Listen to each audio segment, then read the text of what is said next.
आलू को हम मैश कर लेंगे ऐसे। तो अभी बस आलू हमारे हो गए हैं मैश। अब हम इसको हाथों की मदद से, क्योंकि बहुत ज़्यादा आलू है और चिकन वगैरह मसाले हाथों से बेहतर अच्छे नहीं मैश हो सकते। ये मैंने चिकन डाला। आप चिकन नहीं है तो चिकन पाउडर भी डाल सकते हैं 2 चम्मच। और ये जो मसाले हैं ये मैंने डाले, और ये प्याज और हरी मिर्च ये भी मैंने ऐड कर दी, और लास्ट में हरा धनिया। अब इन सब चीज़ों को मैं अपने हाथों की मदद से मिक्स कर लूँगी। ऐसे ही आपने बनाना है जैसे। व्यूअर्स देखें माशाल्लाह से हमारा मसाला कितना खूबसूरत और कितना खूबसूरत हो रहा है, माशाल्लाह से बहुत प्यारा। ये आलू के पराठे आपको पता वैसे ही बहुत इन है, बहुत मज़े के बनते हैं। और दूसरी तरफ मैंने ना आटा गूंद लिया। आटा गूंदना मैंने कहा क्या बताना, वो ज़रूरी नहीं होता, हर बंदे को आटा आता है गूंदना।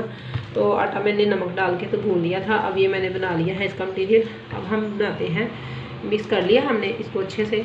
तो अब हम बनाते हैं इसके आटे के पेड़े। जी व्यूअर्स, पेड़े हमारे देसी आटे के बन गए हैं। आज मैदा यूज़ नहीं करी, मैदे से मैंने रिलेटेड बहुत ज़्यादा आपको चीज़ें सिखाई हैं। अब मैं पैट्स वगैरह और रोल वगैरह भी बनाना दिखाऊँगी, आपको सिखाऊँगी। तो आज आटे के पेड़े बना लिए मैंने। और ये चिकन का जो मैंने आलू विद चिकन सब कुछ मैंने मैश करके रखा। अब मैं आपको पराठे बनाने के तरीका बताती हूँ। हल्के हाथों से मैंने पेड़े को इतना सा बेल लिया। मैंने चकले बेलने के साथ आज नहीं बना रही, क्योंकि आटा मैंने नरम गूंदा है। आटे में बार बार कह रही हूँ कि हल्का सा नमक आपने ज़रूर ऐड करना है, क्योंकि ये नमकीन पराठे हैं। आपने हाथों की मदद से इतना बेल लेना। इतना सा मैंने बेल लिया आटे को। इसके ऊपर मैं लगाऊंगी अब वही मटेरियल जो मैंने बनाया है चिकन और पोटैटो का। माशाल्लाह से इतना प्यारा मैंने इसको मैश किया है ना, तो ज़रा भी गुठलियाँ वगैरह नहीं है इसमें। तो अब इसको इसके ऊपर लगा दूंगी मैं।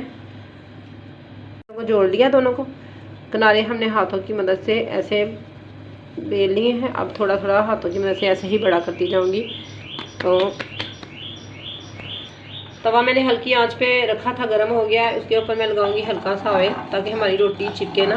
बिल्कुल हल्का सा लगाना, क्योंकि फर्स्ट रोटी है तो तवा खुशक ना हो।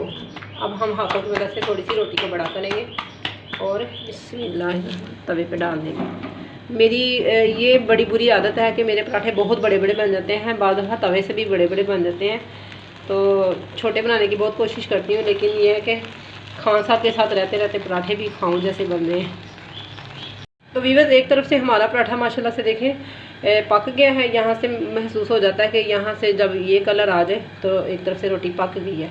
हम दूसरी तरफ से अब टर्न करेंगे। माशाल्लाह से देखें कितना प्यारा बना है। ये देखा, मैंने किसी से भी पराठे बनाने नहीं सीखे थे। मैं माशाल्लाह से मुझे इंटरेस्ट है, तो मैंने थोड़ा सा कोशिश की। फिर मेरे पराठे इतने मशहूर हुए कि पूरे ख़ानदान में मेरे पराठों की धूम है। तो एक तरफ से देखें पराठा हमारा पक गया है। हम ऐसे करते जाएंगे, तो ऐसे ही पराठे बनाते जाएंगे। तो व्यूअर्स, मेरी कोशिश होती है कि मैं बड़ा सिंपल तरीके से आपको सिखाऊं पराठे, क्योंकि हाउसवाइफ होना तो मुझे पता है कि हाउसवाइफ के लिए कितनी मुश्किलात होती हैं। छोटे छोटे बच्चों के लिए फटाफट बनाना कितना अहम काम होता है।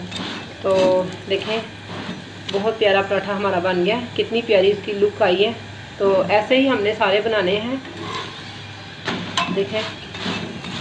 तो अब हमारा एक पराठा रेडी हो गया है, पोटैटो विद चिकन, देखें। तो इसी तरह आपने जैसे मैं बना रही हूँ ऐसे ही आपने फॉलो करना है। कभी पराठा टूटेगा नहीं, कभी भी ख़राब नहीं होगा। तो ऐसे ही मैं ये पराठा बन गया है। अभी हम इसको उतार लेते हैं, तो नेक्स्ट हम ऐसे ही सारे बनाएंगे। तो जी व्यूअर्स, ये देखें हमारे चिकन पोटैटो वाले पराठे रेडी हैं। तो ये फाइनल लुक है। आप केचप के साथ भी खा सकते हैं और दही के रायते के साथ भी खा सकते हैं। मैं इसकी फ़ाइनल लुक आपको दिखाती हूँ। देखें माशाल्लाह से, देखें कितने सॉफ्ट और कितने नरम हैं कि आसानी से घुल जाते हैं। और आपने ऐसे ही मेरी रेसिपी को फॉलो करना है। और मेरे चैनल को प्लीज़ ज़रूर सब्सक्राइब कीजिएगा, लाइक कीजिए, बेल आइकन का बटन ज़रूर दबाइएगा। और अगर रेसिपी अच्छी लगी तो शेयर ज़रूर कीजिएगा। तो मिलते हैं अपने प्यारे व्यूअर्स के साथ नई रेसिपी के साथ। ओके, अल्लाह हाफिज़।